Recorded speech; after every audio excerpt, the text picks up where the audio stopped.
Hi, this is Bitcoin Asset Research with Allard. Today we're going to take a look at Semler Scientific as a Bitcoin treasury company. I've written a few articles about Semler Scientific in the past on Seeking Alpha. My first coverage of Semler was back when it just started its Bitcoin treasury. It was trading at about $33 at the time. The stock is up 110% since I recommended a buy rating on it. My thesis was actually very simple. The thing had a pretty strong product with a good moat, and it was getting on the Bitcoin standard, so this company was a buy. I did an updated coverage on it just a few days ago after options were launched, and you can tell by these articles that I am progressively bullish on this stock. Semler Scientific has done spectacularly since the Bitcoin treasury strategy started. You can actually see it right here on the chart. This was the last day of Semler being not on the Bitcoin standard, and then since then it has just rallied like crazy, has outperformed Bitcoin and many of the other Bitcoin treasury companies. As mentioned, options went live on December 17th, and this only makes the development much more bullish. Semler Scientific is putting up some gigantic BTC yield numbers. We can see here 67% quarter to date and 93% since adopting the treasury strategy in May. In comparison, MicroStrategy has only put up 47% quarter to date and 73% year to date. So there's definitely a point to be made that Semler is outperforming MicroStrategy in terms of BTC yield. Now here's a quick business overview of the company. The core product is Quantiflow. This is patent protected, and it's a medical product that is used to check for peripheral arterial disease. It's basically a very critical health insurance check. And Quantiflow is used mostly in the United States, but has adoption in other countries. And Semler also does some software subscription licensing revenues. So these are quite stable revenues that should persist over time, especially given the patent protected moat. The company's basically been debt-free for a very long time. If we look over here on Yahoo Finance, on the balance sheet statistics, you have the debt to equity ratio at 11 basis points. So for every $100 of equity value, there's only about 11 cents of debt. So that's basically zero debt on this balance sheet. And it's been like this for a very long time.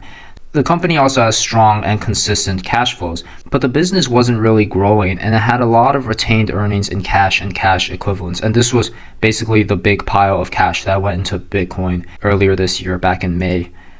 And this really brings up the concept of these zombie companies or zombie corporations. The question really is what to do with them, because if you have a company that isn't really growing, but it has a solid operating business that generates consistent cash flows, like, what do you do with that income, right? So the traditional method lies in 4 different paths. So you can dividend out that capital, and this basically means to distribute the cash to the shareholders via a dividend. So if you hold the shares, you automatically get some cash every quarter or every month or something like that. It could also be in the form of a buyback, where the company takes those earnings and it starts to buy back shares. And what buybacks do is it raises the earnings per share for the other shareholders by reducing the share count. Remember, shares are being bought back and then removed from the supply. So buybacks is another way to distribute capital to the shareholder. And then there's also expansion. Expansion just means to reinvest back into the business, and maybe through marketing, hire a bigger sales team, talk to more people about expanding the customer base of the product. And this could hopefully get you even more revenue over time and even more earnings over time. And then the last move is acquisitions. This is where you're maybe acquiring some smaller businesses, using that cash flow to fund a leveraged buyout of that business. And the combination of your business with that other business is going to create this sum that is greater than its parts. This is theoretically what's supposed to happen, but in actuality, it doesn't really pan out like that often. So these are really the traditional courses of action when you have excess capital. And this is also exactly where Bitcoin comes in. Because when these zombie companies, when they actually do these things, like Semler Scientific has been in this state for a while, and they've been looking at what they could do with their cash treasury. It turns out that most of these smaller companies, they can't really do anything to get the market's attention, because the market is completely focused on the mega cap tech stocks. And this is really what is driving the returns in the equity indices nowadays. So this is really where Bitcoin comes in, because you could just buy Bitcoin with your retained earnings. And the results would be you can become a company that has an asset base that is growing very rapidly. Currently, Semler is using cash flows and at-the-market offerings to buy Bitcoin. Their goal is clearly to grow Bitcoin per share, and this is called BTC Yield. This is MicroStrategy's invention. They're tracking and displaying the BTC Yield metric on official documents to clearly communicate the intention of growing Bitcoin per share. BTC yields are higher than MicroStrategy's, as we just saw, and this is really something to pay attention to. As a Bitcoin-focused investor, you must understand that Semler is accruing Bitcoin at a faster pace on a per-share level.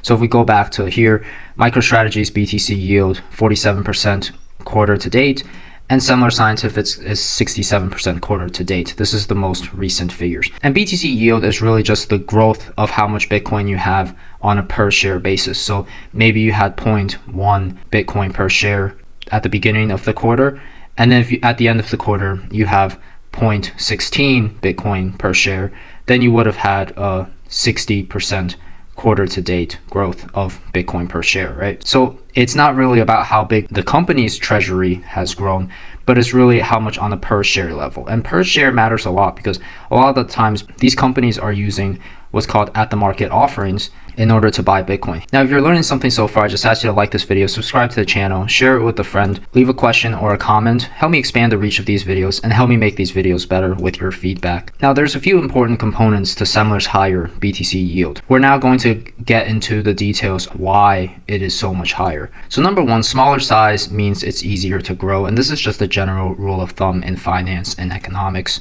Number two, higher premium to net asset value means a greater arbitrage when you sell shares to buy Bitcoin. The shares are trading at a premium to the underlying Bitcoin that the company holds.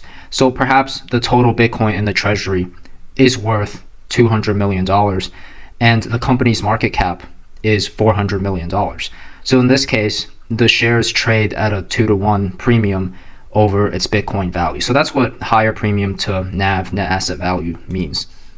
Number three is a strong operating business justifies a higher premium to NAV in the first place because the operating business creates this earnings per share, and earnings per share is really where the intrinsic value of any business comes from. And number four, consistent cash flows also mean that there's additional money for buying Bitcoin which don't come from financing activity like share issuance or debt issuance. And all four of these things are important for understanding why it is that Semler has a higher Bitcoin yield than MicroStrategy and really all the other companies that are reporting Bitcoin yields, like RIOT is reporting it, Mara is also reporting it. So it's time to understand what does it really mean when a company issues equity or hits the ATM to buy Bitcoin. And here's the bottom line up front. The company transmutes earnings per share into Bitcoin per share. This is fundamentally what is going on. And you can see this because earnings is just the company's net income. And this is why the company has value. Again, if the company had no income, and we knew for a fact that it will never have income, then the company can only be valued by its assets minus its liabilities. So that would just be its equity. Now, if the company has this potential to generate future income, then that's a future cash flow which must be discounted to the present, and that creates this present value which must be added to the equity value. So that's where we have the concept of earnings per share, because earnings is what gives the company its value. Earnings per share, that's net income divided by the total shares. Earnings per share is what gives shares of a company their value. So when you increase the share count, because you're diluting the share count to buy more Bitcoin, if you're increasing the share count, earnings per share goes down because the same earnings are divided amongst more shares. So when you buy Bitcoin with the newly issued shares, the Bitcoin per share is going to go up while earnings per share goes down. Now, there's a very important stipulation here. We must assume that shares trade at a premium to the company's Bitcoin. And here's a quick thought experiment to explore why this is that it must trade at a premium. If each share represented $1 of Bitcoin but could be sold for $3, then you can really buy $3 of Bitcoin for every $1 of Bitcoin value that you sold off. And the fact that you can get $3 for only giving $1, that is this arbitrage which accrues in the form of an increase in Bitcoin per share. But let's say what would happen if that $1 of Bitcoin could only be sold for 50 cents. In that case, you wouldn't be able to do that arbitrage. There's actually a negative arbitrage. So if you start selling shares when your shares are trading at a discount to the Bitcoin, then you're having a problem. You're actually going to decrease the amount of Bitcoin per share. So increasing Bitcoin per share, that only works if the shares already trade at a premium to the company's Bitcoin. So The next question now is, when does it make sense to transmute earnings per share into Bitcoin per share? And here's the precise answer. If you expect the Bitcoin capital gains from the marginal increase in Bitcoin per share to be greater than the dollar growth from the marginal decrease in earnings per share, if you expect this to be true, then you should do this transmutation. You should issue equity in order to buy Bitcoin. Now, this is kind of complicated because we're talking about like marginal analysis, but the simple answer is really if you expect Bitcoin to grow faster than your earnings. And we'll cover the more precise answer probably in the future video because it is kind of a topic in and of itself. So Bitcoin grows at a 50% CAGR, which means that transmuting is almost always the best choice to increase shareholder value. Semler has some extreme potential here. It's got some really good earnings per share, which means it has a lot of operating business value. In other words, it has a lot of earnings per share which can be transmuted into Bitcoin per share by tapping the ATM. And the percent change in Bitcoin per share again is just BTC Yield. So now we have to remember that all of this is before we used any debt whatsoever. This is what I think is so impressive about this company. So far, it has used no debt, and it has put up BTC Yield numbers that are much higher than MicroStrategy, Mara, and RIOT, which have all been using debt via these convertible bond offerings. And there's two kinds of debt that are really relevant here, two kinds of debt that Semler could explore doing in the future. First up, you have normal bonds, and this allows you to borrow less money at once. And then you have convertible bonds, which allows you to borrow more money at once. And this more or less money thing really comes down to the interest expenses. The interest expenses create this carrying capacity for outstanding debt. Semler has $5.6 million of net income in Q3. So we could just estimate that this is $20 million per year. So if in a single quarter they made $5 million, then we could call it $20 million per year. And this means at a 5% interest rate, it can have $400 million in bonds outstanding. And all we did was just take $200 million per year divided by 5%, and we got $400 million. But at a 1% interest rate, it can do $2 billion, which is a lot higher. And again, we just take $20 million divided by 1%, and we get 2,000 million or $2 billion. Of course, the more debt is taken on, the more risk the company and its shareholders incur, and the more Bitcoin the company can buy. So this is the double-edged sword of it. You get more Bitcoin upfront immediately, and that translates to a higher Bitcoin yield. So the more debt, the more Bitcoin yield, but it's also a higher chance of negative Bitcoin yield in the future if the company is in this position where it has to sell Bitcoin to pay back the loans. And if it ever gets in this position, then it could be pretty bad. It could probably wipe out the shareholders completely. Now remember that under normal conditions, a company can definitely refinance existing debt, but there is a chance that this option isn't available. So in the case of convertible bonds, there's also the possibility that the bondholders just convert into stock and the debt is effectively erased. So this is another benefit of convertible bonds. If the stock goes up high enough, then the bonds can convert and then the principal is basically just erased. And this is why convertible bonds are being used for some of these other companies. The volatility of these stocks, that's what makes the convertible bonds so lucrative, because the option value on the convertible bonds, it increases as the volatility increases. So that pushes down the interest rate on the convertible bonds. And that's the source of all of the benefits. It allows you to borrow money at very low interest rates. It gives you the possibility of the bondholders converting the bond into stock, so you don't even have to pay back the principal. And all of that lets you generate a huge Bitcoin yield up front. Now, convertible bonds are rapidly becoming a possibility for Semler now that their options markets are live. Because convertible bonds have this embedded option contract, the markets kind of need a live options market in order to price the convertible bonds appropriately. Overall, I believe the company's highest BTC yield numbers are still in the future, are still ahead. When Semler finally taps the debt markets, it's going to get crazy. This company can be much more leveraged than it is and still be in very good shape, again, because of that operating cash flows that it has. And my prediction is that we're going to see triple-digit year-to-date Bitcoin yield by Q3 of 2025. So this is an extremely bullish thing because it means that whatever Bitcoin you hold on January 1st through the shares of Semler Scientific, you're basically going to double that much Bitcoin by Q3. This would be my prediction. And I just want to close up this video by looking at some of the doubters. Here in my first Semler Scientific article, we have this guy out on a limb, and he really expresses a lot of doubt in this company. He says that even buying real estate or pieces of art would be a smarter way to grow the intrinsic value of the company. He recommended a sell. This honestly was some pretty terrible logic, but I do go down the rabbit hole with him. I say that most buyouts are demonstrably overpaying. Real estate is a terrible investment. Just look at how much ROE REITs actually generate. They're completely laggards. Art has no fungibility and is illiquid. Bitcoin is the best place to store long-term capital. Find me something else with 50% CAGR, which no entity can control.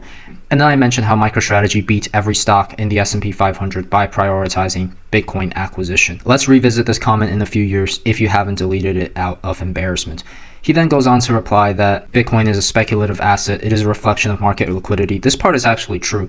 Bitcoin is the closest correlate to global fiat M2, and that also is something that you should pay attention to. He then goes on to say that real estate has different supports and is not a terrible investment if one invests in good ones.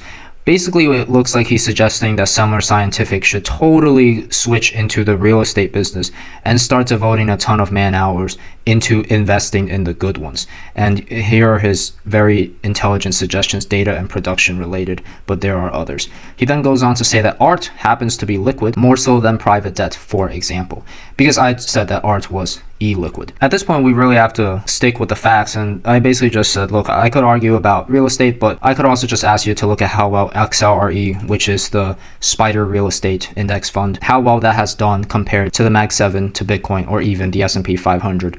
And here is a chart of that. In the 5-year chart, this is the real estate fund in the blue line, and the orange line is the S&P 500. If I was holding the real estate fund, I would frankly be extremely embarrassed. But then, of course, people are probably impressed by different things, so we really shouldn't judge too much. I then mentioned that if your measure of liquidity is against private debt, then perhaps you can also send me your reasoning via Carrier Pigeon or the Pony Express. I'm sorry to bring you back to the real world, but the standard for liquidity in the digital age is increasingly approaching 24/7, 365 worldwide accessibility. So it seems like Mr. Out on a Limb is out of his mind, and this is really the competition that we are talking about when investing in Bitcoin. Bitcoin will continue to surprise people. This person was talking so confidently back in October, and this was when Semler Scientific was below $30 a share, and now it is almost $70 a share. So if you had taken his advice to sell, you probably would have blown up your account or created one of the biggest regrets in your life. So the moral of the story is to trust basic economics, study Bitcoin, really learn about it, really understand what is going on over there. Why is it that this is a $2 trillion asset class? Why is it that this is a bubble that has survived for 16 years now? Why is it that it continues to go up while everything else loses value against it? You really have to start to ask yourself that. Otherwise, you're going to end up like this guy out on a limb. Bitcoin continues to surprise to the upside, and this will likely continue as the fiat system crumbles and entropy weakens everything else, but not Bitcoin. If you enjoyed this video, be sure to hit the like and the subscribe button. Leave a question or a comment. Leave some kind of suggestion for future videos. Thank you so much for watching, and I'll see you in the next video. Bye.